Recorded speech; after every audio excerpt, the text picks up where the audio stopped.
Hello, everybody. How are you today? In my last video, which was my first video, I gave you an introduction to my experience with VIPKID, and we talked about how to get an interview or what the process looks like. Today, I want to tell you a little bit about what you can do to have a better chance of actually getting hired with VIPKID. Now, if you actually have gotten an interview or an invitation to schedule an interview, that means that you've passed the background. You have what they are looking for and they are willing to give you a chance. The next step is to actually schedule the interview itself. Now, as I stated before, and I will state over and over again, VIPKID has certain criteria and certain things that they look for. It's not my job to tell you what those are. I'm really not qualified to do that. I don't work for the company. I am a contractor with the company. And I'm positive that I have a lot to learn as well. I don't know the ins and outs of the background. Some people do, some people claim to, but my suggestion to you is to always go to VIPKID directly to get an answer to those questions. See what it is that they want. What are they telling you the interview will be like? In my experience, which was a little over 6 months ago, I had to answer questions with an interviewer, and then I had to teach a small, very short in time lesson. Um, that was very difficult for me. And as I stated before, the reason for that is because of this. I wasn't used to looking at myself in a camera. I definitely wasn't used to seeing myself looking at someone else and multitasking with a PowerPoint slide. It was very distracting, overwhelming, and awkward to me. Some people might not have that problem, especially if they have online teaching experience, which I did not. Um, I had conversations with my niece who was like 3 at the time. I saw her, not myself.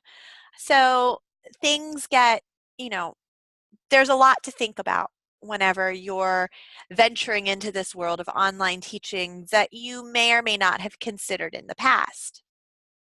So I would just like to go over some tips for you.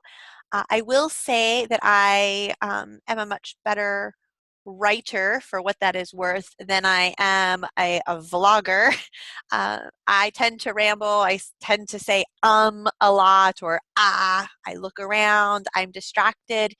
But sometimes it's easier to explain these things in video, and I know that some people get more from a video, especially when we're talking about online teaching.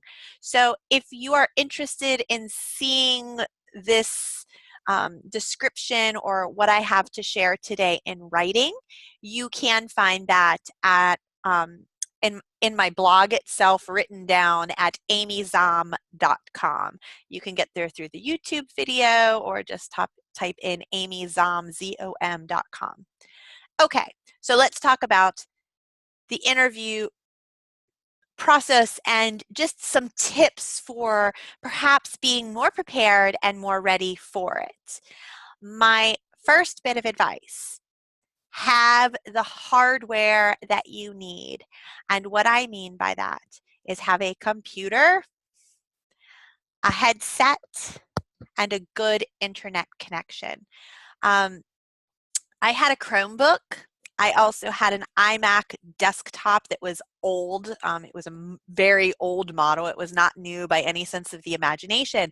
My Chromebook was only a couple of years old, but I quickly found out when I opened the camera on my Chromebook that the video quality was very poor.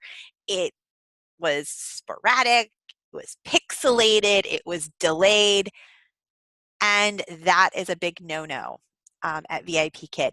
You have to have good equipment. You have to have stuff that is prepared to work efficiently in their model. Um, so my suggestion to you is not go out and buy something new. It's test your equipment.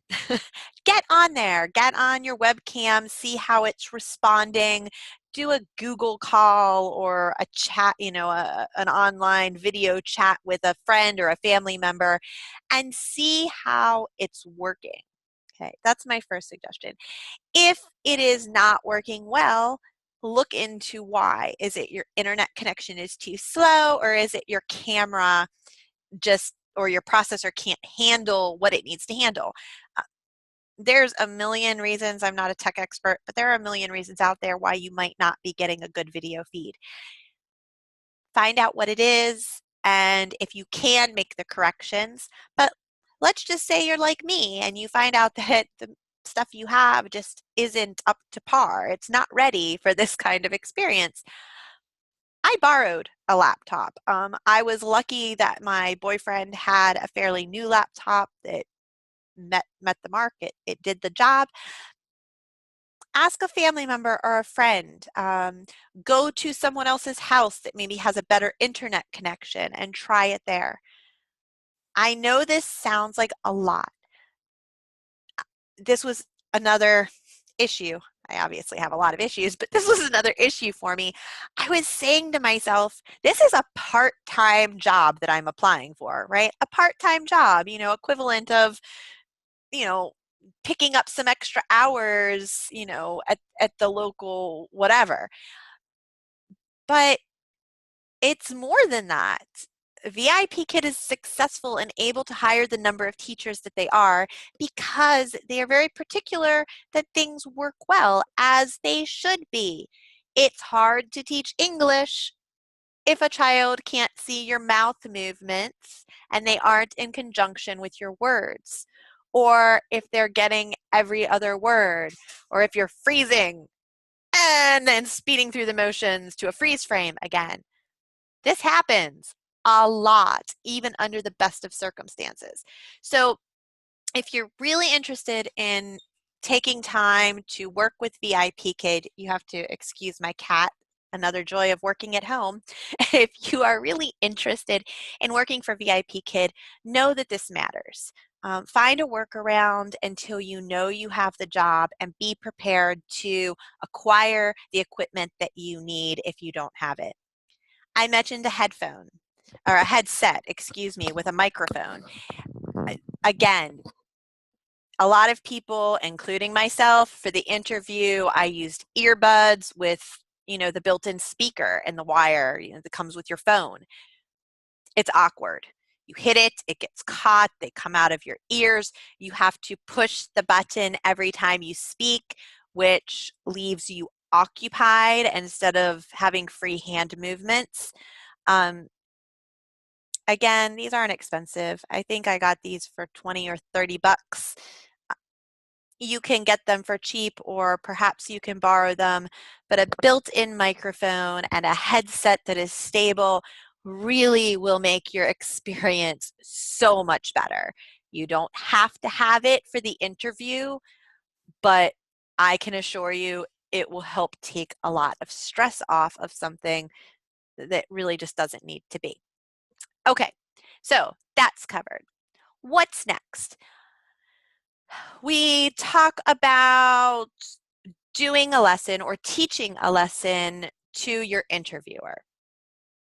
Lesson preparation is by far the most important thing here. I thought I prepared. I have taught for close to 15 years. I've spoken in public with my nonprofit. I've spoken in front of groups of 1,000 people, and that's never fazed me. Again, this is a completely different situation if you're not used to it, and practice makes perfect. You have to remember that once you get hired with VIPKID, you will be working with children. And that's fantastic. You can be your normal goofy self, and that's okay. But during your interview, you're talking to an adult. This adult is looking at you and acting like they're 5. They're distracted. They're looking at you like, what did you say? They're answering quietly. Ah. Okay. They're an adult acting like a child. This really messed with my head. I don't know how many other people this bothers, but it messed with me so bad because I am by nature kind of a crazy person that, with kids, I don't care. I almost enjoy having a child in tow just because it allows me to loosen up in a way that I won't normally loosen up.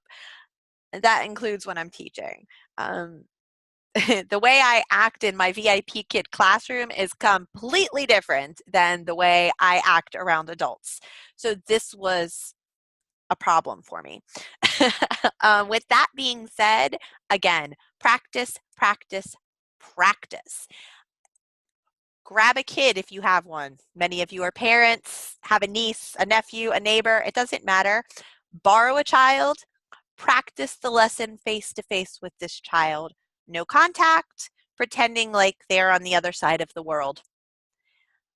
Once you get comfortable with the lesson, with a child, and how you would act with a child, I strongly suggest that you grab an adult, preferably one that will play along with you. It's a much different situation.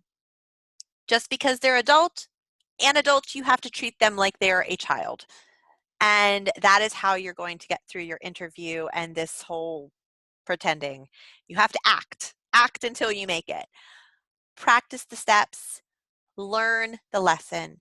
VIPKID will provide you with a lesson plan. You will be able to see the actual PowerPoint presentation and the content that is covered and go through it. The PowerPoints have teacher notes at the top or the bottom of the screen. They're there for you to guide you through the lesson, to tell you what the expectation is on the slide. There are also additional notes that tell you what the goals of that lesson are, what should be covered, what are the target sentences, what are the target vocabulary words. Learn those. And again, practice them until you don't have to look at the notes, because the last thing you want to be doing in an interview is staggering, losing momentum because you're looking at the screen going, wait, what does this say? What am I supposed to ask on this screen? What's the target sentence? You don't want to do that.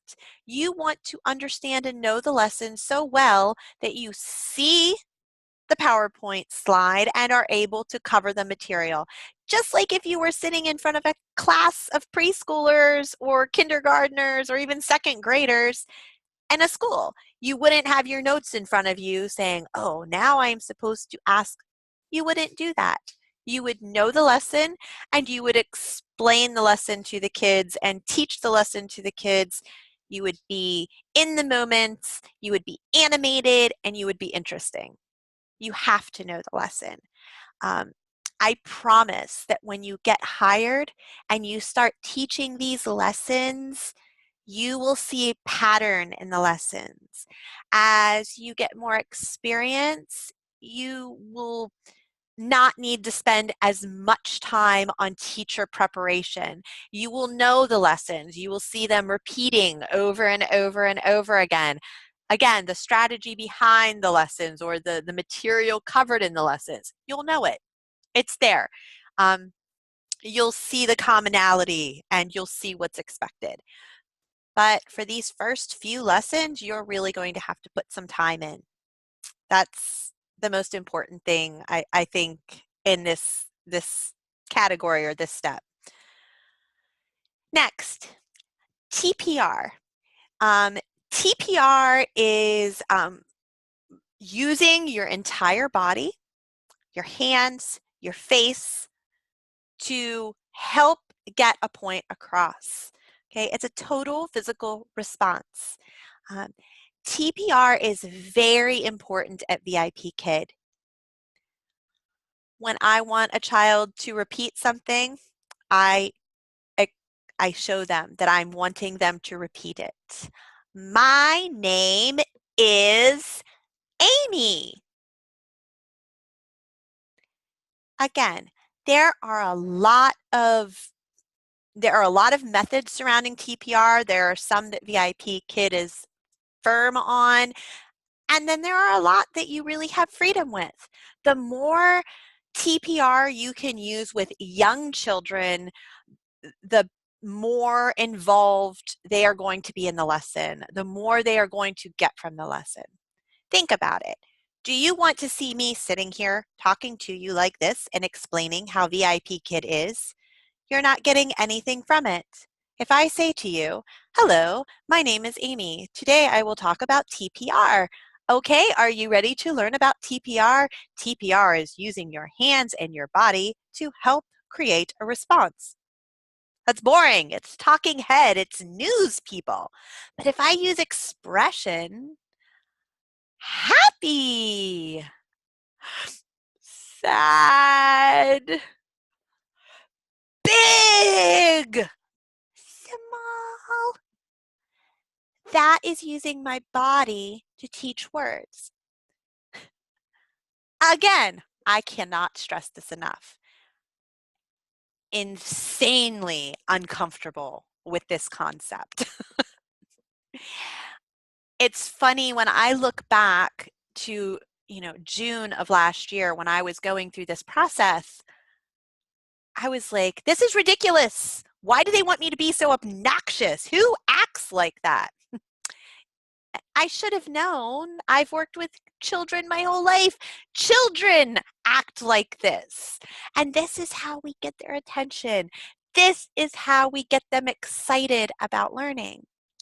Obviously, you will use more TPR with younger students and with lower level students than you will with higher level or older students. VIPKid runs the gamut from very beginner level students that are maybe 4 years old and have no English to teenagers who are reading about different countries and their cultures and talking about, vocabulary words that sometimes I look at and go, oh, wow, yeah, I forgot about that word. Maybe I should use it more. Okay. So in your interview, you want to integrate some TPR. You will get better with it with time, but my suggestion is simple TPR for your interview. Hello, my name is Amy. Another point, props. I have a whiteboard with my name in letters. I also have it written up here. This doesn't happen in every background that I have, but for this background, I have it. I almost always, for the younger students, show them my name. I open a class telling them hello. I don't have my name ready. I wait for them to acknowledge that I'm there. I say, hello, hi, how are you? Some kids answer, some kids do not. They don't know what you're saying.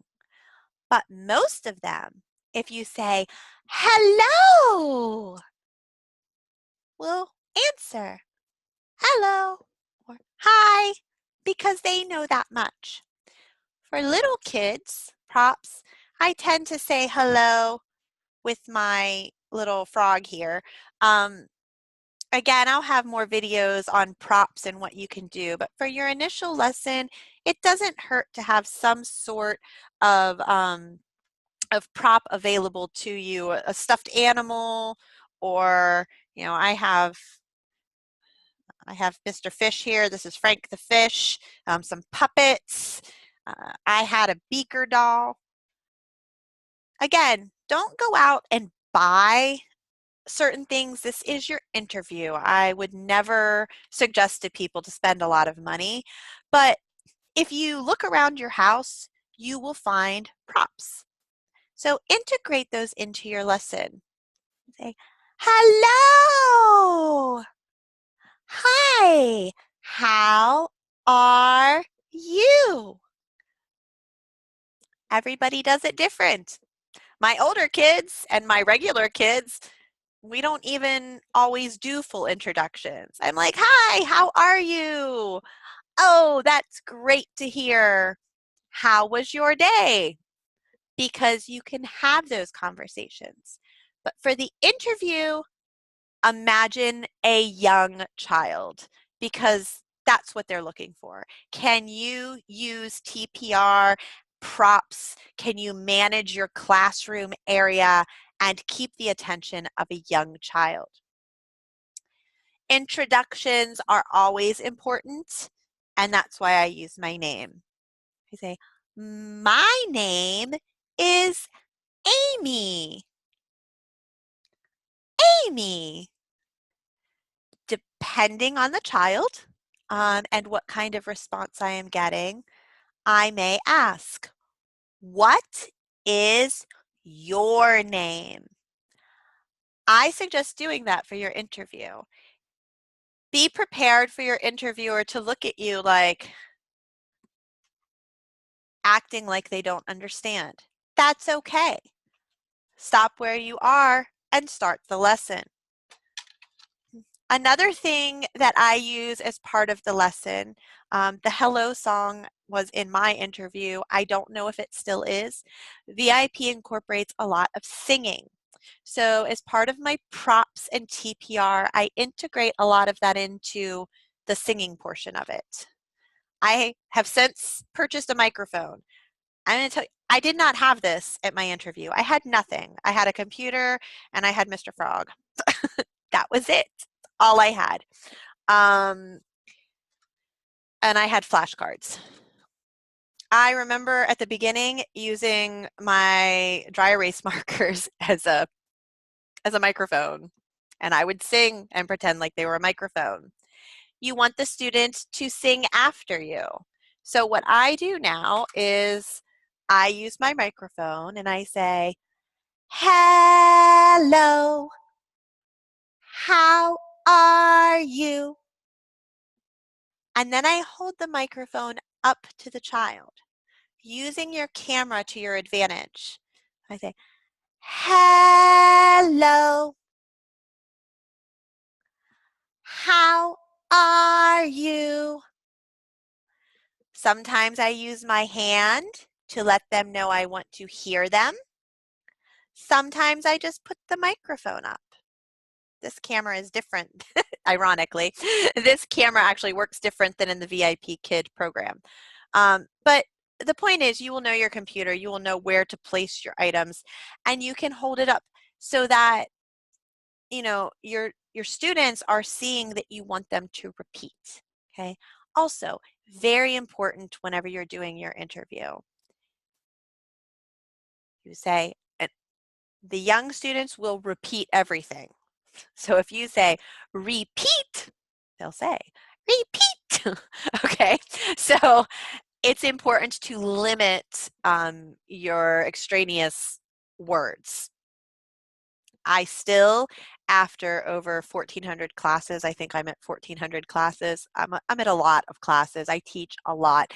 I still use extraneous words. You get better. You catch yourself. Later, you'll be able to review your videos. It's a work in progress. But for the interview, a lot of TPR, listening, repeat, and as many props as you can manage. Again, it doesn't have to be a lot. It's a short lesson. Let's say the lesson was on the letter A. I have flashcards. They're kind of a staple. If you don't have flashcards, make a couple. Take an index card and write the letter. They're not looking to see if you bought a bunch of props. Again, I teach at VIPKID full time. Again, I will talk about that at another video and how to do that. But I didn't have all of these things when I started. I literally had nothing. As I built my business with VIPKID and I added students, I have been picking up props and making props over time. So use your flashcards, A to show the students. Very important to do that. But again, if you look at the lessons, it will really help you to determine what props are appropriate. Again, if you're talking about the letter A and A, A, apple, you can have an apple. You can buy it at the grocery store and eat it when you're done to celebrate the end of your interview. Okay, the last thing I want to talk about is background. Your background, you will see a lot of a lot of videos, a lot of information on backgrounds in classrooms. But again, keep in mind, this is your interview. They are not looking to see that you have an entire classroom. I'm in this seat for 8 hours a day, 5 days a week. I teach a lot of students. I have a lot of regulars. This is my classroom. So I have a background. I changed my background. I had Christmas before. I put a picture in the written blog piece. You can see a picture of the background before I changed it to Valentine's Day. Some people have permanent background displays. I get bored, so I change things. We can talk, again, more about backgrounds in another video. I know this is already running very long, but for the purposes of your interview, they just want to see that you understand what you should have. For instance, let's go with what you should not have. Your camera should not be facing your bedroom, your living room, your kitchen. They should not see people walking back and forth, through your house or out a window where they can be distracted by whatever is happening outside your window. You should be backed up against a plain wall. It doesn't matter what color it is. I know a lot of teachers are super duper creative and have green screens and integrate that into their teaching. I don't. Some people turn into their corner and use a corner so that they have two walls. This is just what works. I live in a very small space, about 800 square feet. I'm in the corner of my bedroom right now, but there's no reason for anybody to know that. My students don't see anything that is distracting behind me. People can walk right by me, and outside of my cats who like to shake the table, as you have seen, or like to crawl across my keyboard. I guess that's just life. um, Sometimes I pick them up and introduce them to the students, but I try to keep them at bay. You want to have a blank background. My suggestion for your interview, as well as your mock classes, is to put something up there. Again, don't go out and spend a lot of money. It's an interview, but you want to show that you understand what they're looking for and understand how to be creative with your students. Take some construction paper and cut out letters or stars. I had smiley face emojis, which ironically I still use. I bought these little smiley face emojis and I used them as a reward system. Thinking as I speak, that might be a very good next video since you do use rewards as part of your interview. I use these as rewards. I have numerous other reward systems, but originally these were on my wall behind me with a poster that I had. Again, it doesn't have to be spectacular. Just show some creativity. They're not looking that you go out and spend hundreds of dollars, decorate your classroom. You don't know if you're going to pass the interview. I hope that you do. That is my goal. So my last bit of advice is have fun. I know I just put a lot of information out there, but if you prepare and you practice and you have some kind of a background and a handful of props from around your house, you can relax at your interview and have fun with the lesson, opposed to being like I was, stumbling through it. I thought I was prepared, but I really, really wasn't. But we all live and learn, right? I'm very lucky that I did get hired, and I can now share with you what I learned from my past experience. So I hope this was useful.